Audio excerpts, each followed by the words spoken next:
꼬닥꼬닥 걸어서 제주 오늘도 시작합니다. 안녕하세요, 한승훈입니다. 네, 안녕하세요. 최신실입니다. 네, 때론 한 장의 사진 속에 많은 이야기가 담겨 있기도 한데요. 자, 오늘 우리가 만나볼 역사도 자, 지금 보시면 한 장의 사진이 올라와 있죠. 네. 저 안에 담겨 있습니다. 누가 보이세요? 일단은 저 중절모 쓰신 분이 이승만 대통령인 거 확실히 알겠고요. 그 옆에 계신 분이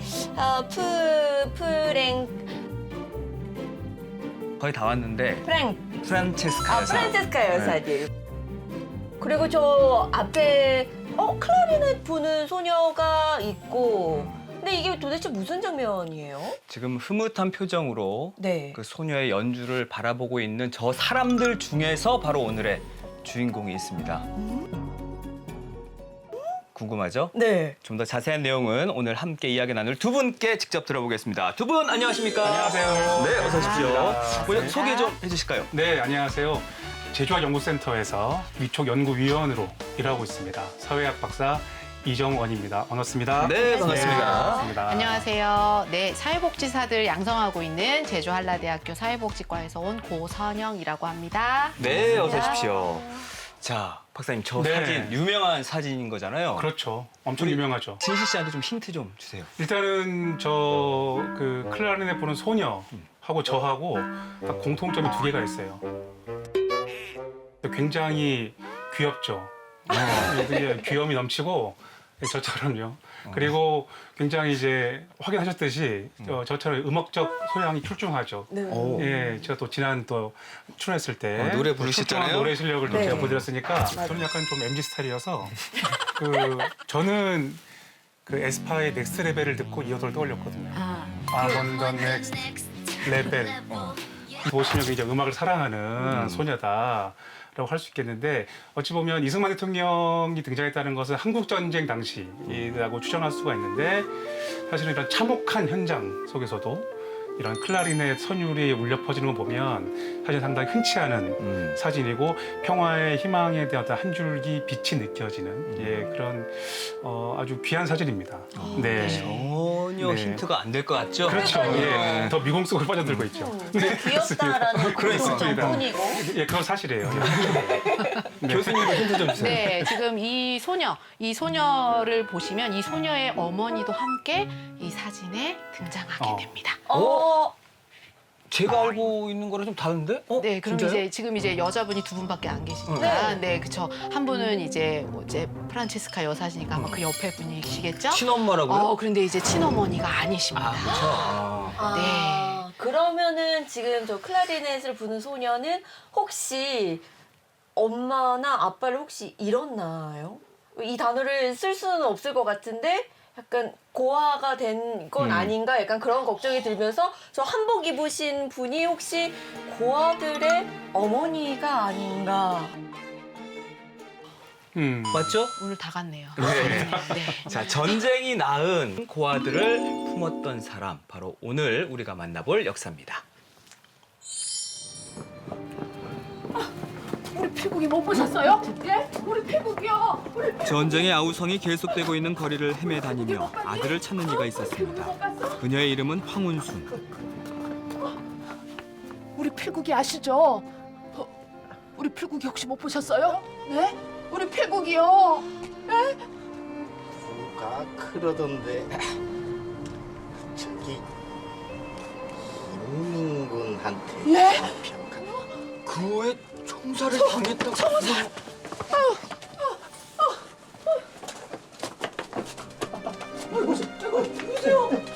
여보세요? 이보세요 정신 차리세요.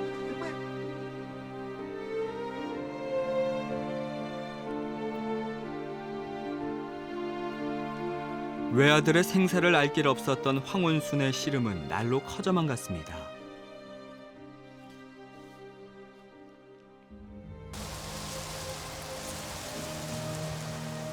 그러던 어느 날 이승만 대통령과 마주한 황운순. 황운순이 이승만 대통령과 인연을 맺은 것은 1947년 가을. 자신이 살고 있던 집을 이 대통령에게 헌납하면서부터입니다.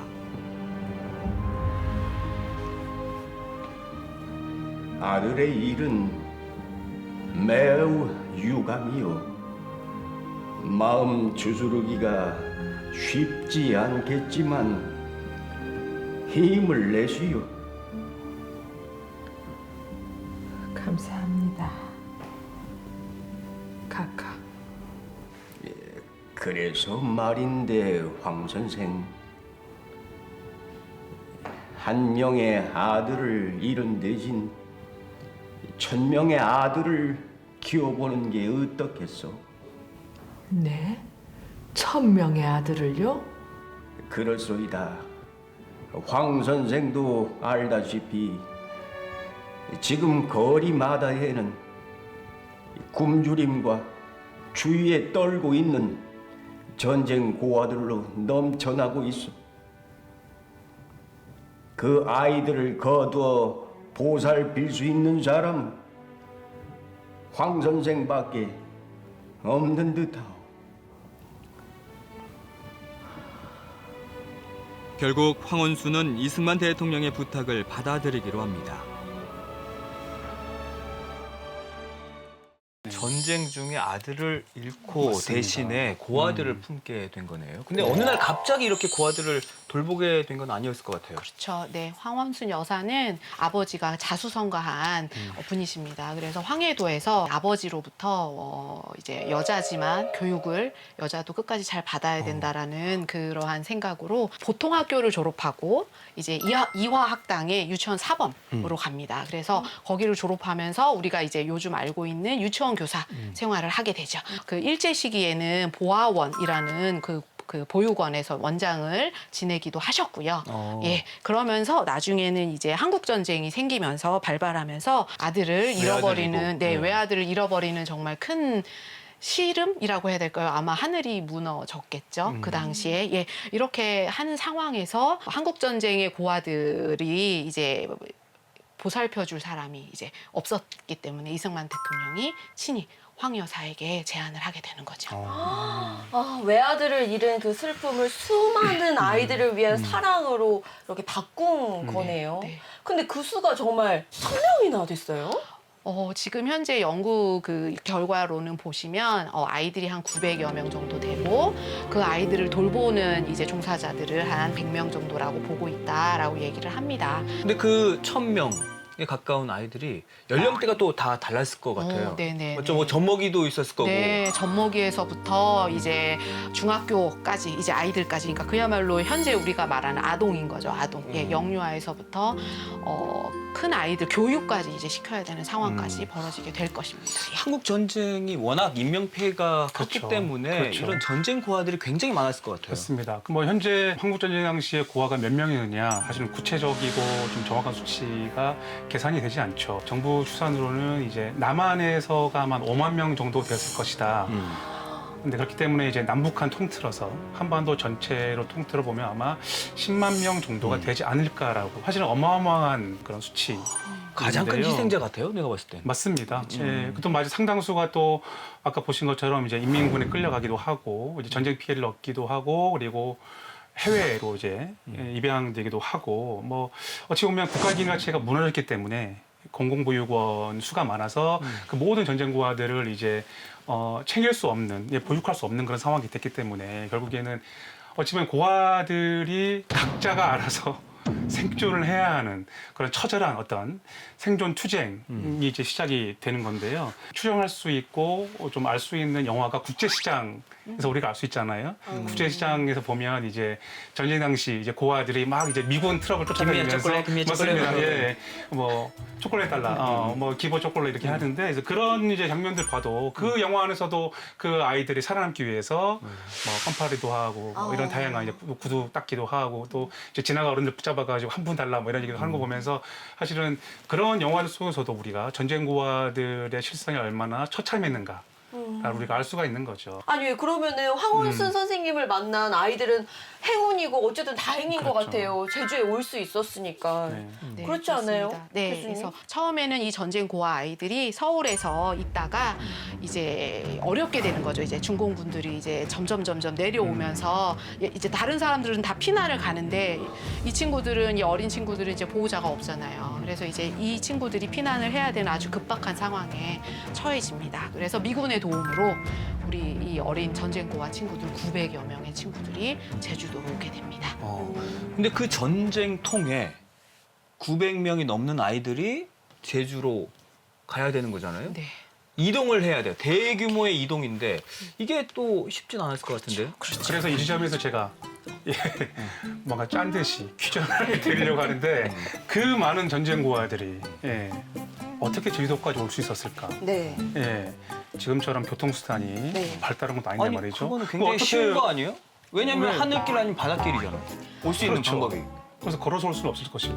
그렇죠. 아니죠. 걸어서 와? 네, 박사님 저는 반대입니다. 왜요? 왜냐하면 그땐 전쟁통이잖아요. 그러면은 이 폭격이 아. 다 위험하단 말이에요. 네. 그러면 하늘에서 바다에서 총 쏘면 어떻게 해요? 뭐 900명. 그래서 1차, 3차, 뭐 5차로 나누어서 걸어서 이동할 수밖에 없죠. 아니면 뭐 마차라든지. 그러면은 대규모 이동을 해야 되니까 비행기보다는 저는 바닷길, 배를 선택하겠습니다.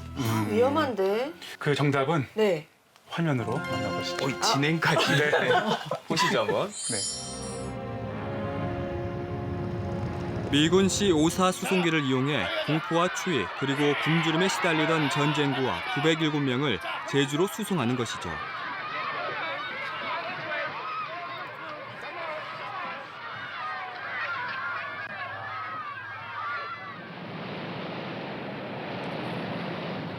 이들이 향하는 곳은 제주도.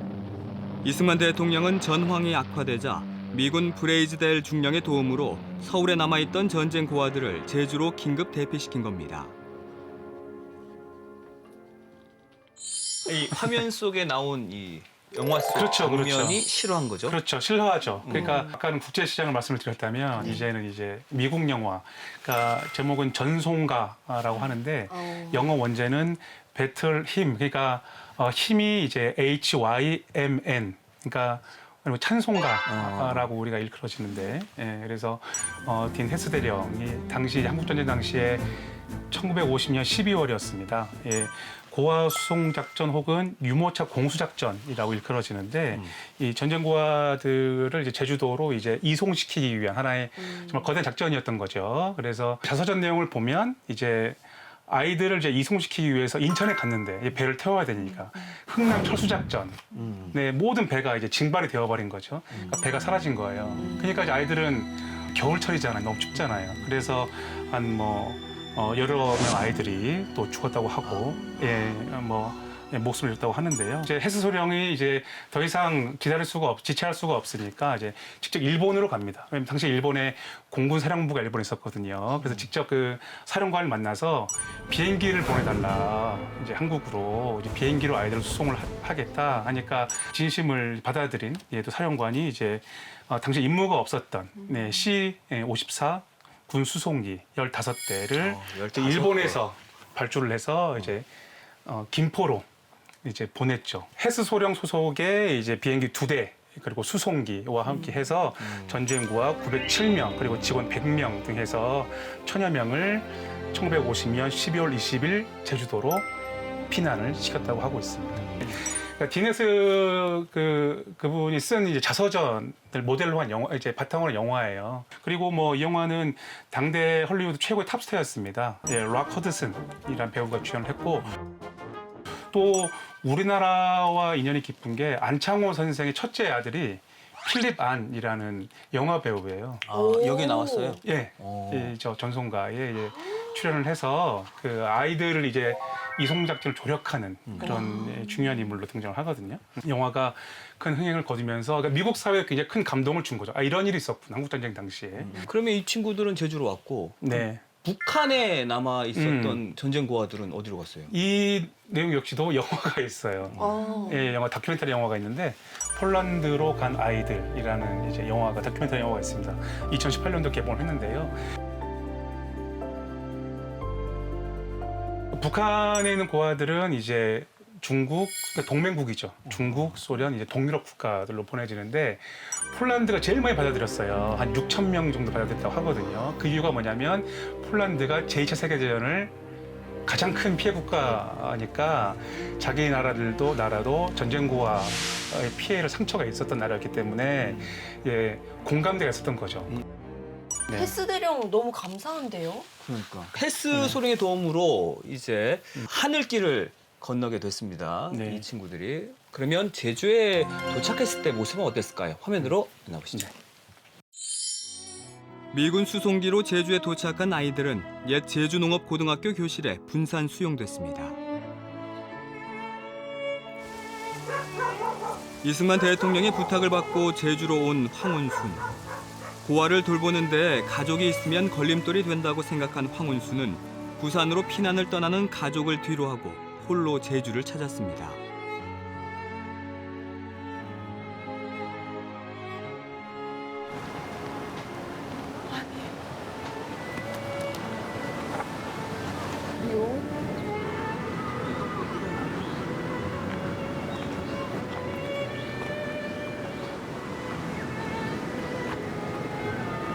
제주에서 만난 전쟁 고아들.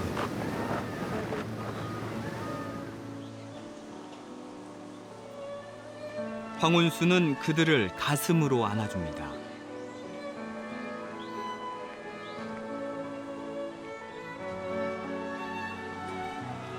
그리고 그 이듬해인 1951년 3월 황운수는 제주에 한국 보육원을 세우고 907명 전쟁 고아들의 어머니가 됩니다. 자신과 자신의 가족을 챙기는 것도 버거웠던 시절. 하지만 황운수는 흔쾌히 1000명에 가까운 전쟁 고아들을 품었습니다.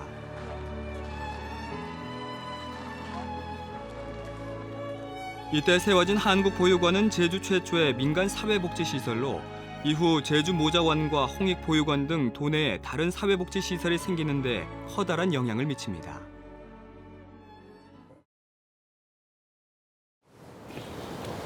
어머니, 배고파요. 그래, 조금만 기다려. 죽 다 돼가고 있어. 밥 먹고 싶어요. 맨날 쌀 한 톨 없는 죽만 먹고. 난 죽이라도 좋아. 배만 부른다면.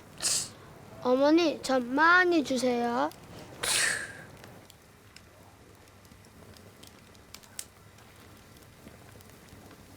그래. 근데 지금은 먹을 게 없네. 이 다음에 맛있는 거 많이 해줄게. 하지만 지금은 이 나무 뿌리 죽이라도 먹어야 우리가 살 수 있어. 어머니! 언니는 언제까지 여기에 있어야 돼요?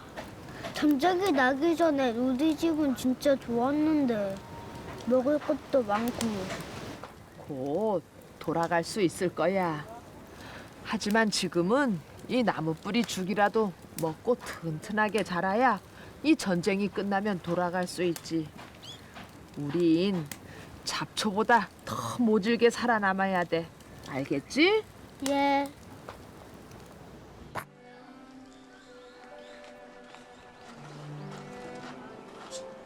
제주에 도착 후 반년 넘게 비가 새는 곳에서 나무뿌리 죽을 비롯한 쌀 한 톨 섞이지 않은 밀밥, 그리고 소금에 절인 미역국만을 먹으면서 지냈다고 합니다.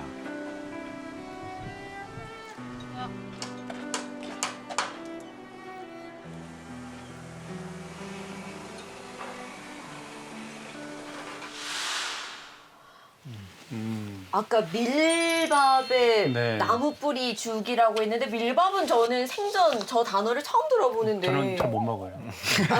아니, 코가 나오네.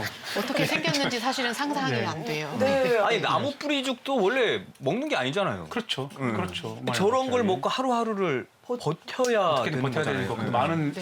숫자를 먹이려면 아무래도 살아야 됐었던 거죠. 예. 네. 그래서 당시 뭐 제주의 상황이 저렇게 열악했던 거를 음. 보여주는 것 같아요. 당연하죠. 이제 뭐 900여 명의 아이들이 비행기로 이제 너무 극적으로 제주도까지 왔고요. 황 여사가 처음에 제주도에 내려왔을 때는 정말 천막이었어요. 천막 그냥 거적대기라고 말하죠 저희가. 그런 곳에서 나중에 이제 농업고등학교가 이 상황을 알고 이제 건물을 내어주면서 그나마 이제 지붕이 있는 곳으로 살게 된 거겠죠. 황 여사가 이제 먹여 살려야 되는 상황인 거잖아요. 그런데 매일 도청과 이제 아는 곳을 돌아다니면서 쌀도 이제 먹을 것들을 얻으러 다니고 그리고 또 서울에 있는 땅을 팔아서 자신의 재산을 다 팔면서 이제 이 아이들을 이제 지켜주려고 하는 노력들이 계속 보이고 있습니다. 우리나라 이제 복지 자체가 나라에서 먼저 시작을 했다기보다는 민간 단체에서 먼저 이제 뭐 종교 단체나 민간 단체 위주로 이제 먼저 시작이 되고 있었기 때문에 한국 보육원도 처음에는 유엔 고아원 이렇게 이제 이름으로 불리기도 했습니다. 그렇게 하면서 이제 기독교 아동복지회의 지원을 조금 받기는 했습니다만은 풍요롭지는 않았을 거라는 생각이 듭니다. 그래서 우리 황 여사께서도 백방의 노력으로 이제 기부금을 받고 하셨고요. 그리고 이제 우리 수송작전에 아주 중요한 영웅이신 헬스 대령께서 정말 많은 지원을 해주십니다. 미군 부대 안에 스낵바에서 파는 50센트짜리 콜라를 3달러를 받으면서 그 나머지 돈들을 다 모아서 한국보육원에다가 기부를 하고 또 부대원들이 승진을 하면 월급이 오르잖아요. 그럼 그 월급 오른 만큼의 차입급을 다시 기부해라. 이렇게 하면서 모아서 또 기부를 했다고 합니다. 헬스 대령 좀 이상해요. 아니 좀 이 질문 자체가 이상한데 교수님, 네. 우리 둘만 좀 이야기합시다. 아니 헬스 대령 황운수는 원장님 좋아하는 거 아니에요? 왜 이렇게 도와주는 거예요? 그건 너무 선호한 것 같고요. 제가 봤을 때. 전쟁 그거는 사람과 또 피어난 그거는 러브스토리를 사람과 많이 전쟁이에요. 그건 사람과 전쟁이에요. 그거는 전쟁이 아니고. 네네. 그래서 왜 그게 왜냐하면 이제 배경이 있는 게 네. 헬스 대령이 독실한 기독교 신자예요. 그러니까 미국 사회 자체가 이제 국교가 기독교거든요. 그러니까 아이들을 자기처럼 사랑하고 지켜야 된다는 신념이 사실은 이제 이분한테 이제 아주 투철한 거죠. 헬스 대령은 이제 자서전 그리고 영화 수익금을 다 제주도로 기부를 합니다. 이 아이들 살리기 위해서. 그리고 실제 미국 사회에서 당시 화제가 됐던 게 뭐냐면 한번 논란이 됐었어요. 그러니까 비행기를 이용한 거예요. 왜 작전이 아닌데 왜 좀 사적 용도로 썼냐고 그렇죠. 이제 논란이 된 거예요. 미국 사회에서. 수소가 들어갔대요. 예, 수소가 들어간 거예요. 그러니까 청문회를 한 거예요. 네. 이거 전쟁 용도로 써야 할 비행기인데 왜 아이들을 채워달랐냐. 그래서 미국 사회에서 이제 논란이 되니까 그 헬스 대령이 이제 아이들을 지키기 위해서 할 수밖에 없었다라고 하니까 그게 오히려 미국 사회에 더 큰 감동을 줘가지고 더 큰 이제 찬사가 이어졌던 거죠. 네. 관용차 사연이 있죠. 사적 사용으로 무리를 일으킬 뻔하다가 네, 그렇죠, 그렇죠. 그게 또 이제 아이들을 위한 거니까. 그 비싼 기름을 말이죠. 일본에서. 살짝 의심스럽긴 했어요. 왜 이렇게 도와줄까? 진짜 너무 감사하긴 하나. 네. 그 당시 우리 입장에서는 굉장히 고마웠던 존재였을 거예요. 그렇죠. 네. 맞아요. 전쟁은 어른들에게도 참혹하지만 아이들에겐 더 가혹하다는 그럼요. 생각이 그렇습니다. 드는데요. 그나마 네. 또 아이들을 이렇게 좀 보호할 수 있는 보육원이라도 있어서 다행이라는 생각이 드는데 혹시 그 보육원에서도 또 뭐 교육이 이루어진다거나 뭐 그런 활동들이 있었는지 좀 궁금해요. 네, 정말 놀라운 게 살아나가는 게 너무나 어려웠던 상황이었어요. 근데 우리 황 여사는 교육을 시킵니다. 아이들에게. 그야말로 신여성인 거죠. 배워야 된다라는 거. 예. 그래서 아이들에게 교육을 시킵니다. 그래서 학령기 아이들에게는 그 보육원 안에서 초등학교 과정을 시킵니다. 우리가 1학년, 2학년, 3학년 하면 이렇게 나이가 다르듯이 선생님도 모자라고 뭐 교구도 모자라고 이게 얼마나 모자란 게 많겠어요. 그런데도 학년별로 교육을 시작하고요. 그리고 이제 초등학교가 졸업할 아이들이 되면 중학교를 보냅니다. 황운순 여사는 아이들을 살리는 것만 아니라 앞으로 잘 살아갈 수 있게끔 하는 힘을 주는 역할들을 너무나 많이 한 거죠. 그 당시 제주도 내에 그 한국 보육원에만 애들이 보육원에만 고아들이 있었던 게 아니거든요. 제주도 내에 한 1,500명이나 되는 이 고아 아이들이 같이 하는 체육대회에 나가서 우리 한국보육원 친구들은 무용도 하고 거기서 네, 여러 가지 그 보육원에서 배웠던 것들을 발표하는 시간들도 가지면서 지역사회 안에서 그냥 이제 보호를 받고 너무나 힘이 없는 존재가 아니라 긍정적인 영향들도 끼쳤다라고 할 수 있겠습니다. 네, 그러니까 많은 걸 잃은 아픔 속에서도 아이들을 뭔가 좀 자립적이고 주체적인 아이들로 커갈 수 있도록 진짜. 많은 노력을 했던 것 같아요. 네. 아니 근데 아까 그 교수님께서 말씀하시는데 네. 제가 순간 아이가 된 것 같은 느낌이 들었어요. 말씀하신 스타일이 그랬거든요. 이렇게 봤어요. 제가 순간 유치원이 된 것 같이 그럼 좋지. 말을 잘 들어야 되는 그런 느낌이 교사 들었어요. 아들을 양성하는 분이시잖아요. 그러니까요. 제가 순간 아이로 돌아가는 느낌이 들었어요. 귀에 쏙쏙 잘 들어가요. 그러세요. 네. 감사합니다. 너무 네. 긍정적으로 봐주셨네요. 네. 부모를 잃은 우리 전쟁고아 아이들에게 황 여사께서 교육만 시키지 않으셨어요. 네, 엄마 아빠를 잃어서 얼마나 정서적인 아픔도 컸겠어요, 그렇죠? 네, 이런 마음을 치유해주기 위한 너무나 멋있는 일을 하시게 됩니다. 아, 그 일이 뭐를 어떤 또 일일까요? 했다는 거잖아요. 왔어요. 공부도 시켜주고 밥도 먹여주고 체육 활동도 해주고 그리고 현대 사회에 가장 중요한 게 뭡니까? 이 공허한 마음을 채워주는 대화. 아니면 아니죠. 상처를 받는 거 가장 좋은 건 연애예요. 아, 그럼 중매를 시켜줬다는 얘기예요? 약간 반팅 느낌. 뭐라고요? 반팅. 아, 소개팅 같이. 반팅 보는데요? 일본 팀. 지금 다 틀렸죠? 박사님께서 정말 다재다능하신 것 같습니다. 네. 그럼 뭘까요? 이제 뭔가 혹시 수익 사업으로 이게 또 혹시 전환이 되나요? 이렇게 이제 정서 순환을 위해서 진행을 하면서 수익이라고까지는 목적성을 띄기는 좀 어렵지만 그럼에도 불구하고 좋은 영향을 사회에 끼쳤겠죠. 네. 저 무슨 생각했냐면 이제 그림을 그리도록 하는 거예요. 그것도 괜찮네. 그래서 이제 그 그림을 또 헬스 대령이 파는 거죠.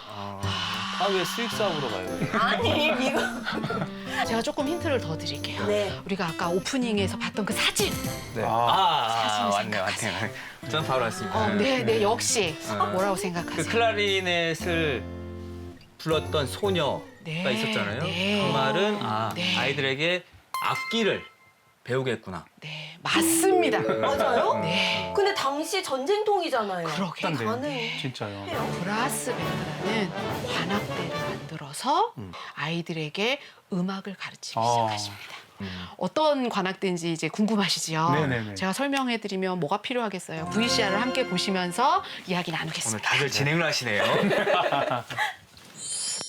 황원수는 아이들을 위해 당시 제주의 주둔해 있던 미군 길버트 소령에게 도움을 청해 관악대를 창설하고 아이들에게 악기를 배울 수 있도록 해줍니다. 당시 한국보육원 관악대는 6명의 여자아이를 포함한 40인조 정규 편성 규모였습니다.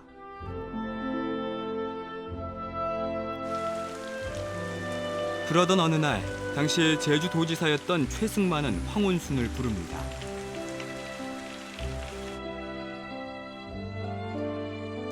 최승만은 1950년 12월 한국보육원 고문으로 제주와 처음을 인연을 맺었고 이후 피난민 구호 사업을 책임지는 사회부 제주 분실장을 거쳐 1951년 8월 제6대 제주도지사가 된 인물이죠.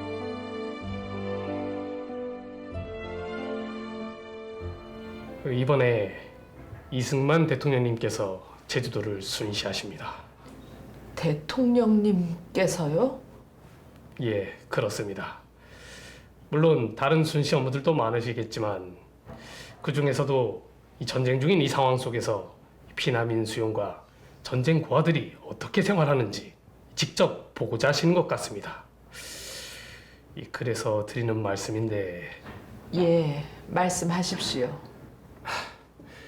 이 황 원장님과 대통령님 사이의 특별한 인연은 들어서 잘 알고 있습니다.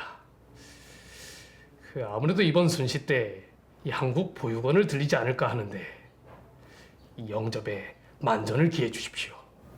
네, 알겠습니다. 하지만 영접이라고 해봐야 저희들이 준비할 게 없어서. 이 관악대 아이들이 있지 않습니까? 그 아이들의 밝은 모습을 보는 것만으로도 훌륭한 영접이 될 겁니다. 알겠습니다. 최선을 다해 준비하겠습니다. 예. 그로부터 얼마 후인 1951년 8월 17일 이승만 대통령이 제주를 방문했습니다. 그리고 제주 곳곳을 순시하는데요. 이때 이승만 대통령은 전쟁은 우리 군인들에 의해 계속 북진하고 있으니 제주 도민들은 각자의 생업에 열중해달라고 당부합니다. 한편 이승만 대통령이 방문한다는 소식에 한국보육원 관악대 아이들은 맹연습을 하고 있었는데요. 순시 일정을 쪼개 황운순이 운영하고 있는 한국보육원을 방문한 이승만 대통령.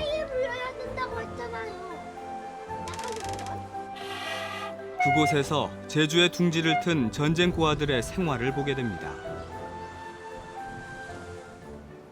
역시 내 판단이 틀리지 않았구만.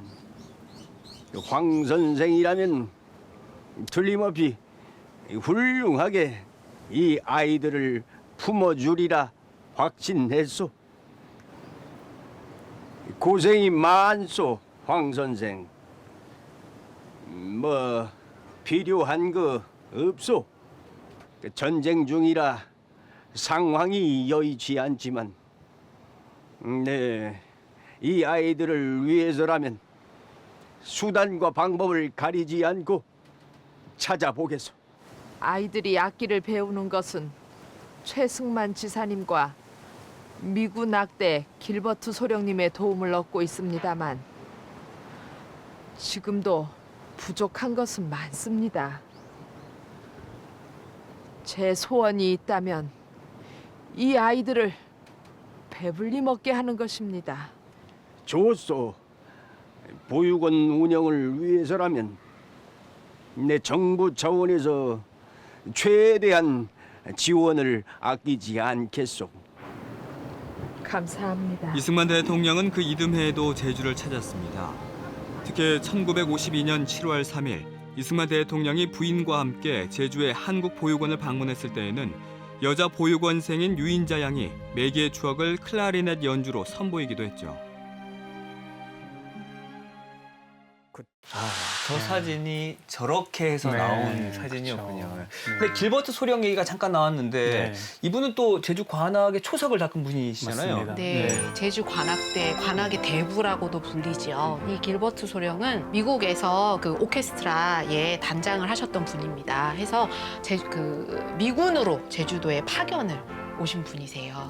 미국 항공회사와 그리고 미국의 친구들의 후원을 받아 아까 우리가 생각지도 못했던 그 악기들, 관악기들을 이제 후원하게 되고 브라스 밴드를 창단하게 되면서 가르치는 일까지, 악기를 가르치는 일까지 하게 됩니다. 그래서 우리 이 한국보육원의 친구들은 학교에 가기 전 아침에 7시에 모두 모여서 합주 연습을 하고 학교를 가고 학교를 갔다 온 다음에 저녁 시간에는 각자 파트에 악기를 이제 연습하면서 갈고 닦았다고 합니다. 그래서 이 브라스 밴드는 이제 이런 연습을 거치면서 어떤 활동들을 했느냐? 미군 부대를 돌아다니면서 위문 공연을 하게 됩니다. 네, 제주도에서만 했느냐? 아니에요. 유명해져서 서울도 가고 부산도 가고 하면서 우리나라 안에서도 이 브라스 밴드는 한국보육원의 브라스 밴드는 유명해지게 된다라고 말씀드릴 수 있습니다. 전국 각지를 돌면서 또 순회 연주까지 했네요. 네. 아니 얘기를 들어보니까 저 클라리넷 부는 소녀의 사진은 굉장히 역사적인 장면이었던 것 같은데 맞아요. 혹시 나중에 저 소녀 어떻게 그 소녀요. 됐어요? 2010년도 8월 달이었어요. 네. 예, 국제관악제 조직위원회가 이제 클라리넷 소녀를 사진을 띄우고 좀 찾아달라라고 이제 전국 언론에 이제 띄우게 되죠. 그래서 굉장히 큰 화제였어요 당시에. 제보가 어마어마하게 이제 쏟아졌다고 하죠. 2010년도 10월달에 서울 성북구에 살고 계시는 이제 유인자 씨께서 클라리넷 소녀라는 사실을 확인을 했는데 그분이 살아온 삶의 여정도 굉장히 좀 화제였습니다. 왜요? 전쟁 당시 9살이었는데 이제 한국보육원 관악대에서 클라리넷을 처음 잡았고 이승만 대통령 앞에서 부부 앞에서 연주를 하고 그리고 이제 참 황운순 여사가 대단한 게 거기서 지원을 그치지 않고 고등학교 대학 진학까지 지원을 했다라는 거예요.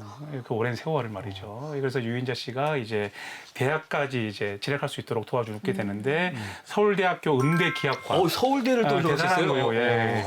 지망을 했는데 이제 떨어지게 됐는데 이지망이었던 이지망에 붙어요. 그래, 예, 서울대 가보잖아요. 국악과 오, 합격을 하게 되죠. 근데 아쉽게도 이제 돈이 없다 보니까 지금처럼 대출이 안 돼가지고 그래서 진화를 포기할 수밖에 없었던. 그래서 그 이후에는 클라리넷을 한 번도 잡아본 적이 없는데 제주도에서 갑자기 연락이 오니까 따님이 클라리넷을 손수 구입을 해가지고 우와. 줬고 이제 또 열심히 1년 동안 또 연습을 하셔가지고 2011년도 제주국제관악제에 오셔서 그 매기의 추억, 그러니까 어릴 때 불렀던 매기의 추억을 2011년도에도 무대에서 연주를 함으로써 굉장히 큰 감동과 울림을 줬었죠. 우와. 클라리넷 소녀뿐만 아니라 이 브라스 밴드에 있었던 학생들은 자라면서 이제 나중에 고등학교 가서도 이제 이 관악을 계속해요. 그래서 그 고등학교에 있는 또 관악대에서 경연대회를 나가면 상을 받는다거나 이런 일들이 대단하다. 있었다라고 대단한 이제 것 같아요. 합니다. 그러니까 아까 우리가 얘기했던 그냥 대통령이 오시기 때문에 잠깐 했었던 그런 활동이 아니었다는 거죠. 이게 50년대 이야기가 안 같고요. 그냥 현대 시대 이야기를 그렇죠. 듣는 기분인데 제가 찬물을 끼얹으려고 하는 거는 전혀 아니고요. 그러니까 뭐 아까 헬스 대령이나 네. 뭐 길버트처럼 우리를 도와주려고 하는 미군들도 있지만 한편으로는 이런 이야기, 그렇죠. 전쟁 고아들을 그렇죠. 미군들이 도왔다라는 이 이야기를 홍보용이나 사업용으로 이용을 해가지고 맞습니다. 활용을 했다라는 이야기를 제가 전해들은 적이 그러니까 있거든요. 선의로 분명히 도와준 경우도 있었겠지만 어떻게 보면 약간 선전용으로 포장하는 경우도 있었을 것 같긴 하네요. 그럼요. 그러니까 어찌 보면 모든 역사에는 이제 빛과 그늘이 있지 않습니까? 사실은 모든 고아들이 그렇게 따뜻한 사랑과 지원 속에서 기적적으로 생존하기는 쉽지가 않은 사실은 상황이었겠죠. 그리고 특히 이제 그 해외 입양을 강제적으로 보내진 경우, 특히 이제 한국전쟁이 끝나고 본격적으로 전 세계는 냉전 체제로 돌입을 했기 때문에 뭐 자유민주주의, 이제 자본주의, 이제 경쟁, 그러니까 체제의 경쟁을 이제 승리하기 위해서 사실 이런 사례들, 특히 전쟁 고아를 이제 해외 이제 양부모들이 잘 이제 키웠다, 뭐 이런 어떤 사실들을 약간 좀 왜곡을 해가지고요, 좀 과포장해서 좀 선전하는 그런 사례가 있었습니다. 이게 좀 부적응하는 경우들이 많죠. 어찌 보면 부모와 생이별을 해야 됐던 거니까 사실 그걸 받아들이지 못하는 경우도 많았을 것이고, 그리고 내가 선택하지 않은 양부모이고, 그리고 그 양부모 집안이 과연 평화로운가, 아직 그것도 장담할 수가 없는 거고요. 극심한 인종차별을 또 겪어야 되는 상황도 있었을 것이고, 그리고 어느 국적을 선택해야 될 것이냐, 한국 국적을 유지할 것이냐, 정체성 혼란도 분명히 있기 때문에 사실 이런 부분들을 우리가 기억을 해야 할 역사의 좀 아픔 중에 한 페이지가 되겠어요. 네. 자, 그런 의미에서 보면 황운순 여사는 정말 흔치 않았던 분이었던 것 같고, 그럼 언제까지 제주에 계셨던 거예요? 네, 황 여사는 보육원의 운영의 안정을 위해서 이제 다시 서울로 옮겨야겠구나라는 결정을 합니다. 그래서 1955년부터 한꺼번에 다 갈 수는 없고요. 네. 원아들까지? 네. 왜냐하면 아이들이 제주도 아이들이 아니잖아요. 그래서 1955년도부터 단계적으로 서울로 이제 아이들을 옮기게 됩니다. 그래서 서울의 휴경동에서 다시 그 보육원을 만들어서 아이들을 다시 이제 보듬기 시작하고요. 하지만 거기서도 녹록지 않았겠죠. 뭐 번듯한 건물이 있었겠습니까? 아니죠. 천막에다가. 황 여사는 그 전부터도 아이들을 돌보는 일을 했지만 유치원 교사로 이제 돌아가시기 전까지 서울에서 이제 보육원 활동을 하시면서 나중에는 경기도 양주로 이전을 하면서 보육원을 이전하게 됩니다. 그러면서 이제 2004년도까지 사시다가 101세까지 장수를 하세요. 네. 우리나라 아동복지에서는 사실은 한 획을 그으셨죠. 아주 중요한 일을 하신 분이라고 말씀드릴 수 있겠습니다. 와, 101세요. 근데 좀 슬프기도 해요. 왜요? 왜냐면 아들을 잃었는데 그렇죠. 아들을 먼저 보내고 맞아요. 100세까지 아들을 그리워하면서 살았다는 게 너무 가슴이 아픈데 혹시 그 보육원에서 이제 생활하던 아이들 중에 네. 퇴소한 이후에 뭐 이야기가 알려진 경우도 그렇죠. 있어요? 네, 굉장히 좀 유명한 이야기들이 몇 개가 있는데, 일단은 그 제주 원로 작가 고영만 작가님이 계세요. 그러니까 지금도 작품 활동하고 계세요. 작년에도 서울에서 전시회를 했습니다. 예, 한국 전쟁이 발발한 시기를 전후해서 이제 부모님을 여의고 이제 전쟁 고아가 되는데 이제 한국보육원에서 학업을 마치게 되고 1961년 1월 한국일보사에서 그 10만 어린이 부모 찾기 운동을 벌였었어요. 그러니까 전쟁 고아들의 부모를 이제 언론사 중심이 돼가지고 그런 찾는 이제 운동을 벌였는데 61년 1월 13일자 그러니까 한국일보 조간에 제주도 한국보육원 원아인 16살 당시에 이복원 씨의 부모를 찾습니다라는 글과 사진이 오른 거예요. 기사가 오르니까 그걸 아버지가 본 거예요. 아버지가 그 신문을 보고 너무 놀라가지고 아들 찾으러 제대로 오신 거예요. 왔는데 더 재밌는 건 21살이 된 큰아들이 등장하는 거예요. 그럼 그 큰아들은 보육원에 같이 있었던 네, 거예요? 이인원 씨, 21살. 큰아들이 있고 2명이 등장하니까 너무 놀라잖아요. 근데 또 이 수소문을 해보니까 막내 아들이 또 서울 본원에 있었던 거예요. 또 보육원 본원에. 그래서 이 한국일보 기사 하나로 삼형제를 찾게 된 그런 사례. 눈물 날 것 같아요. 예, 그러니까 기적적인 또 당시에 큰 화제가. 그러면 네. 그때까지 황혼순 여사가 잘 우리 아이들을 보살폈기 네, 그렇죠. 때문에 나중에 가족들을 다시 만날 수 있었던 맞습니다. 거잖아요. 네. 그래서 뭐 황혼순 여사는 한국의 마더 테레사라는 뭐 그런 칭호도 붙죠. 자, 그럼 이렇게 오랜 시간 묵묵하게 헌신해온 황혼순 여사에게 우리 사회에서도 뭔가 보답을 해야 될 거 아니에요.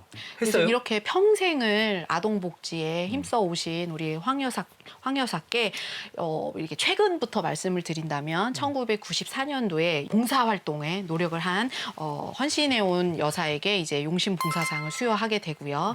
그 전 10년 전에 또 올해 소파 방정환 선생님 아이들을 기리는 소파상을 또 수상하시게 됩니다. 그리고 1967년도에는 국민훈장 동백장을 수상하십니다. 전 개인적인 바람이지만 뭐 상도 좋지만 그 보육원을 운영하기 위해서 팔았던 서울 땅을 다시 사줬으면 얼마나 좋았을까. 어마어마 올랐겠죠. 그러니까요. 네, 그렇습니다. 그런데 네. 황혼순 여사는 그냥 단순히 원장님이라고 하기에는 그 설명이 맞아.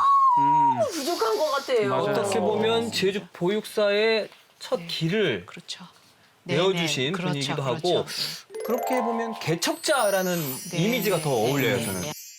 그 어려운 시기에 전쟁 고아를 먹여 살린 사람이다가 아니라 그 시기에 어린 아이들을 거두고 보살피고 이 보살핌을 넘어서 뭐가 되는 거죠? 교육을 시키고 그래서 이제 커서 스스로 자립할 수 있도록 이게 사실은 상당히 어려운 일이잖아요. 우리가 그래서 보육이라는 표현을 쓰는 거거든요. 그런 것처럼 취약계층 중에도 최저로 힘이 없는 아이들이잖아요. 그런 아이들을 잘 이끌어서 전인격적으로 성장할 수 있도록 하셨던 아주 사회복지 실천가로서는 대단하시다라는 생각을 하게 됩니다. 저는 또 여기서 말씀드리고 싶은 게 사회복지로서 말로만 하는 복지가 아니라 직접 당신이 실천하셨다는 거예요. 정말 대단하고 또 신여성으로서 여성의 교육에도 아주 많은 노력을 하셨다라고 보고 싶습니다.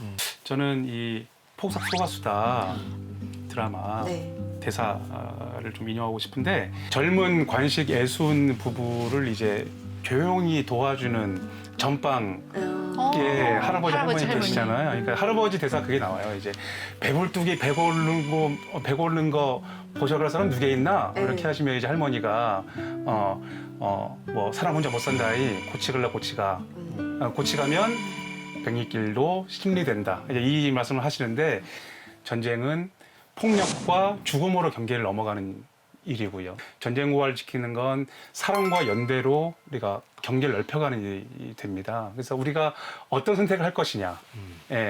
특히 이제 우리가 전 세계적으로 전쟁도 많고 워낙 우울한 소식도 많이 들리고 특히 이제 그 어떤 사람 생명을 많이 경시하고 쉽게 포기를 해버리는 그런 좀 안타까운 사건 사고들이 많은데 저는 이 황혼순 이 여사 그리고 뭐 우리가 아까 소개한 딘 헤스 대령이나 길버트 소령 이런 인물들의 어떤 역사적인 어떤 위협들을 우리가 잘 기억을 하면서 서로 손을 잡고 그러니까 이제 걸어가면 길이 빨라지니까 짧아지고 하니까 그렇게 우리 사랑과 연대로 아이들의 손을 포기하지 말고 잘 붙잡으면서 서로 온기를 느끼면서 공동체를 잘 만들었으면 좋겠다 그런 생각을 하게 됩니다.